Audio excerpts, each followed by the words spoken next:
प्रेमाची गोष्ट या मालिकेच्या आजच्या भागामध्ये आपण पाहणार आहोत. मुक्ता सागरला विचारत असते की किती वाजले आहेत, आपल्याला इथे अडकून बराच वेळ झालाय. त्यावर सागर म्हणतो त्याने काय फरक पडतो, कारण आता आपल्याला इथेच थांबावं लागणार आहे. मात्र मुक्ता म्हणते अहो पण बाहेर अंधार झाला आहे आणि मी अशा अंधारात नाही राहू शकत. आणि त्यानंतर ती त्या केबिनमध्ये मेणबत्ती किंवा टॉर्च शोधायला सुरुवात करते. ती सागरला विचारत असते की तुमच्या केबिनमध्ये टॉर्च किंवा मेणबत्ती कुठे आहे, तुम्हाला माहिती आहे का? मात्र सागर म्हणतो मला नाही माहीत आणि तो तसाच बसून राहतो. आणि त्याचं ते उत्तर ऐकून मुक्ता खूप चिडते. ती म्हणते म्हणजे तुम्हाला एवढी साधी गोष्टसुद्धा माहिती नाही आहे का? आणि त्यानंतर ती तिथे शोधायला सुरुवात करते. मात्र ती सागरला म्हणत असते की माणसाने थोडी तरी मदत करावी आणि त्यामुळे मग सागरही नाईलाजाने मेणबत्ती शोधायला सुरुवात करतो. मात्र अंधारामुळे ते दोघे सतत एकमेकांना धडकत असतात आणि त्यातच सागरचा पाय मुक्ताच्या पायावर पडतो. त्यामुळे तिला नीट उभंही राहता येत नाही. तर सागर तिला शांतपणे एका जागी बसायला सांगतो आणि मग तो स्वतः मेणबत्ती शोधून आणतो आणि ती लावतो. आणि त्यानंतर त्याच्या लक्षात येतं की आपल्याकडे लॅपटॉप आहे.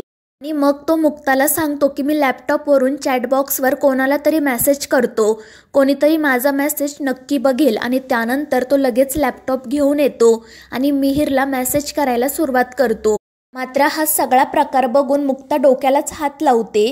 ती म्हणते म्हणजे तुमच्याकडे लॅपटॉप आहे ही गोष्टच तुम्ही विसरून गेला होता का? एवढा वेळ तुम्हाला आठवलं कसं नाही की तुम्ही मुद्दाम करत होता? त्यावर सागर म्हणतो की प्लीज तुम्ही थोडा वेळ गप्प बसा. मात्र मुक्ता काही गप्प बसत नाही. तर दुसरीकडे तनू हर्षवर्धनला कॉल करते आणि सांगते की सागर दुसऱ्या लग्नाची तयारी करत आहे. आणि ते ऐकून हर्षवर्धन खूपच खुश होतो आणि तनूला या बातमीबद्दल प्रत्येक माहिती काढायला सांगतो. आणि त्यानंतर तो हसतच मनाशी म्हणत असतो की सागर, एकीकडे तुझ्या मुलीच्या कस्टडीची केस सुरू आहे आणि दुसरीकडे तू लग्नाची तयारी करतोय. तू खरंच खूप मोठ्या संकटात अडकणार आहे. आणि तुला काय वाटलं तू दुसरं लग्न करशील आणि कोर्टाला सांगशील की बघा मी सहीसाठी नवी कोरी आई घेऊन आलो आहे, आता तिची कस्टडी मलाच द्या. पण तसं काहीच होणार नाही, कारण मी सुद्धा तुझा बॉस आहे.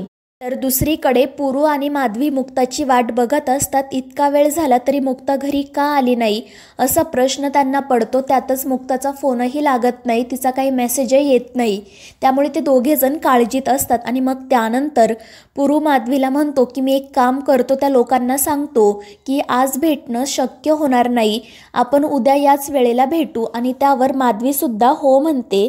मात्र त्यानंतर ती पुरूला म्हणते की मला एक वेगळीच शंका येत आहे. त्यावर पुरू विचारतो कोणती शंका? तर माधवी सांगते की मला असं वाटत आहे मुक्ताने फक्त आपल्याला वाईट वाटू नये म्हणून होकार दिला आणि आता मात्र ती टाळाटाळ करत आहे. मात्र पुरू म्हणतो की नाही माधवी, आपली मुक्ता अशी कधीच वागणार नाही. त्यावर माधवी म्हणते हो पुरू, माझा विश्वास आहे. मात्र सततच्या नकारांमुळे मुक्ता खरंच खूप खचून गेली आहे. आणि त्या प्रतीकमुळे जो काही प्रकार घडला आहे त्यामुळे तर खूपच जास्त. त्यामुळे मला असं वाटलं. मात्र पुरू म्हणतो की नाही माधवी, आपली मुक्ता कधीच असं वागणार नाही. आणि त्यानंतर तो लगेच बापूंना फोन करण्यासाठी बाहेर जातो. तर दुसरीकडे सागरचा मेसेज मिहिरला मिळतो आणि मुक्ता सागर एकत्र आहेत हे कळल्यानंतर तो डोक्यालाच हात लावतो. आणि मग त्यानंतर लगेच बापूंना कॉल करतो. तर इकडे इंद्रा आणि बापूसुद्धा सागरचीच वाट बघत असतात. आणि त्याच वेळी त्यांना मिहिरचा कॉल येतो. मिहिर बापूंना सांगतो की एक प्रॉब्लेम झाला आहे, सागर ऑफिसमध्ये अडकला आहे मुक्ताताईसोबत. आणि ते ऐकून बापू खूपच खुश होतात आणि हसायला सुरुवात करतात. त्यामुळे इंद्रा त्यांना विचारते काय झालं, मात्र बापू तिला काही सांगत नाही. तर मिहिर त्यांना म्हणतो की तुम्ही काळजी करू नका, मी ऑफिसमध्ये जातो आणि त्या दोघांना सोडतो. आणि मग त्यानंतर तो ऑफिसला जाण्यासाठी निघतो. तर इकडे इंद्रा बापूंना काय झालं आहे ते विचारते. तर बापू हसतच तिला सांगतात की सागर ऑफिसमध्ये लॉक झाला आहे. आणि त्यानंतर तो इंद्राला म्हणतो की मी मुलीकडच्या लोकांना फोन करतो आणि सांगतो की उद्या आपण याच वेळेला भेटूयात. आणि मग तो बाहेर जातो. इंद्राला मात्र हा सगळा नक्की काय प्रकार सुरू आहे तेच कळत नाही. तर दुसरीकडे मुक्ता अजूनही सागरवर चिडलेलीच असते. ती म्हणत असते की लॅपटॉप ही तुमच्या रोजच्या वापरातील गोष्ट आहे ना, मग तुम्ही ती कशी काय विसरू शकता? तुम्हाला इतका वेळ का नाही आठवलं की आपल्याकडे लॅपटॉप आहे? आपण इतका वेळ इथे राहिलोच नसतो. त्यावर सागर म्हणतो की माणूस विसरतो कधी कधी. मात्र मुक्ता म्हणते की जर तुम्ही अशा छोट्या मोठ्या गोष्टी विसरायला लागलात तर तुम्ही सईला कसं सांभाळणार? तिचा अभ्यास, तिचे क्लास, तिची औषधं हे सगळं तुम्ही कसं लक्षात ठेवणार? आणि मग ती सागरला वाटेल ते बोलायला सुरुवात करते. त्यामुळे सागर चिडतो आणि मुक्ताच्या तोंडावर हात ठेवतो. मात्र ते बघून मुक्ता त्याच्याकडे एकटक पाहतच राहते. आणि त्याच वेळी मिहीर त्या ठिकाणी येतो. सागर आणि मुक्ताला एकमेकांच्या जवळ पाहून त्याला आश्चर्य वाटते. तर मिहीर आल्याची चाहूल लागल्यानंतर मुक्ता पटकन तिचं सामान घेते आणि तेथून निघून जाते. तर मिहीर सागरकडे गाडीची चावी देत म्हणतो की दादूस, तू कारमध्ये जाऊन बस, इथे मी सगळं आवरतो. आणि त्यामुळे सागरही कारमध्ये जातो. मिहीर मात्र मुक्ता आणि सागरचाच विचार करत असतो. आणि त्यानंतर दुसरीकडे पुरू आणि बापू आपापल्या घरातून बाहेर येतात. हसतच एकमेकांकडे बघतात. मात्र ते सरळ एकमेकांसोबत बोलण्याऐवजी एकमेकांना कॉल करतात. आणि मग पुरू बापूंना म्हणतो की माफ करा, आज आमची मुक्ता वेळेत घरी आली नाही, त्यामुळे कार्यक्रम रद्द करावा लागला. मात्र आपण हा कार्यक्रम उद्या याच वेळेला करू. आणि त्यावर बापू हसतच म्हणतात की आमचा सागरसुद्धा घरी आलेला नाही. आणि तुम्हाला माहिती आहे का, ते दोघेजण एकत्रच ऑफिसमध्ये अडकलेत. आणि ते ऐकून पुरूला धक्काच बसतो. तो म्हणतो की हे कसं शक्य आहे? आणि त्यावर बापू म्हणतात की ज्या लोकांनी एकत्र राहावं असं देवालाच वाटत आहे, ते कधी कुठे कसे भेटले याचा विचार आपण नाही करू शकत. आणि ते अडकलेत हे बरंच झालं ना. आणि तुम्हीच बघा, आज आपल्याला भेटायचं होतं पण आपण भेटू शकलो नाही. मात्र ते दोघेजण भेटले म्हणजे देवाच्याही मनात हेच आहे की त्यांनी आयुष्यभर एकत्र राहावं. आणि त्यावर पुरूसुद्धा हसतच हो म्हणतो. आणि त्यानंतर ते दोघेही आपापल्या घरात जातात. तर दुसरीकडे सावनी सईला घेऊन घरी जाण्यासाठी निघालेली असते. मात्र कारमध्ये सई सतत चॉकलेट्स खात असते. तर सावनी तिला सांगते की आता बास कर, हे तुझं 7वं चॉकलेट आहे, आधीच तुझे दात दुखत आहेत. आणि त्याच वेळी तिला हर्षवर्धनचा कॉल येतो. हर्षवर्धन तिला म्हणत असतो की सावनी, मला तुला एक न्यूज द्यायची आहे, पण ती न्यूज ऐकून तुला कसं वाटेल ते मला माहीत नाही, मला मात्र खूप मजा येत आहे. त्यावर सावनी विचारते कोणती न्यूज? तर हर्षवर्धन हसतच तिला सांगतो की तुझा एक्स नवरा सागर कोळी आता तुझ्या आठवणीमधून बाहेर पडला आहे आणि दुसरं लग्न करत आहे. आणि ते ऐकून सावनीला धक्काच बसतो. ती म्हणते हे कसं शक्य आहे? तर हर्षवर्धन विचारतो का शक्य नाही? मला जी माहिती मिळाली आहे तीच मी तुला सांगतोय. तर सावनी त्याला विचारत असते पण तुला ही न्यूज कोणी दिली? तुझा सोर्स कोणता आहे? मात्र हर्षवर्धन तिला काही सांगत नाही. तो फक्त हसत असतो. आणि त्यामुळे सावनी वैतागते. ती सईला सांगते की तू इथेच थांब, माझं एक काम आहे, मी बाहेर जाते. आणि मग ती बाहेर जाऊन हर्षवर्धनसोबत बोलत असते. मात्र ती बराच वेळ बाहेरच असल्याने सईसुद्धा गाडीमधून खाली उतरते. आणि त्यावेळी अचानक तिच्या जवळून एक स्कूटी जाते. त्यामुळे सई खूप घाबरते.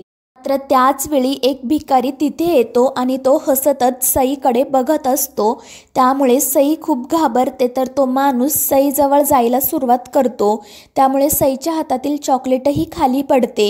आणि त्यानंतर जेव्हा तो माणूस सईला हात लावणार इतक्यात मुक्ता तिथे येते आणि त्या माणसाला दूर ढकलते. त्यामुळे तो माणूस घाबरून तेथून निघून जातो. तर सई घाबरून रडत असते. तर मुक्ता तिला शांत करते. आणि समोर आपल्या लाडक्या मुक्ता आंटीला बघून सई खूप खुश होते आणि रडतच तिला मिठी मारते. तर मुक्ता तिला विचारत असते की या वेळेला तू इथे काय करते आणि तुझी मम्मा कुठे? त्यावर सई सावनीकडे हात दाखवते. आणि सावनीला तिथे फोनवर बोलत बसलेलं बघून मुक्ता खूप चिडते. तर दुसरीकडे सागरही घरी येतो. बापू त्याच्या जवळ जातात. तर सागर त्यांची माफी मागत म्हणतो की बापू, मला माफ करा, मला खरंच घरी यायला खूप उशीर झाला आहे, पण मी कामात नव्हतो तर ऑफिसमध्ये लॉक झालो होतो. आणि ते सुद्धा त्या डोकेदुखीसोबत. आणि त्यावर बापू मुद्दाम विचारतात की कोणाबद्दल बोलतोय तू? त्यावर सागर सांगतो मम्मीच्या त्या कढीपत्त्याच्या काडीसोबत. ती खरंच कढीपत्त्याची काडीच आहे. जेवणामधून जसं आपण कढीपत्ता आधी बाजूला काढतो ना, तसं मला तिला बाजूला काढून ठेवल्याशिवाय माझ्या कामावर फोकस करताच येत नाही. तर दुसरीकडे मुक्ताला बघून सावनी खूप खुश होते आणि लगेच तिच्या जवळ जाते. मुक्ता मात्र तिच्यावर खूप चिडलेली असते. ती म्हणते की सावनी, तू अशी कशी वागू शकते? तुला सईची थोडीसुद्धा काळजी वाटत नाही का? आणि मुक्ताचं ते बोलणं ऐकून सावनी चिडते.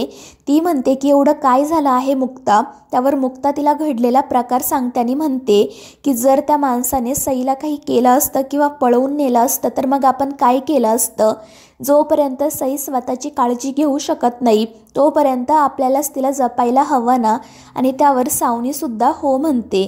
तर मुक्ता तिला सांगते की आता तुम्ही जास्त वेळ इथे थांबू नका, घरी जा. आणि मग त्या दोघीजणी घरी जाण्यासाठी निघतात. तर घडलेल्या प्रकारामुळे मुक्तासुद्धा घाबरलेली असते.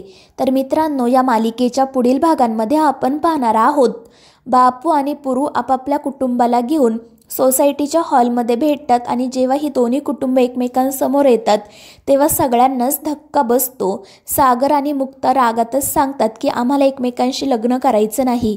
तर मित्रांनो, या मालिकेच्या पुढील भागांच्या अपडेटसाठी आपल्या चॅनेलला सबस्क्राईब करा.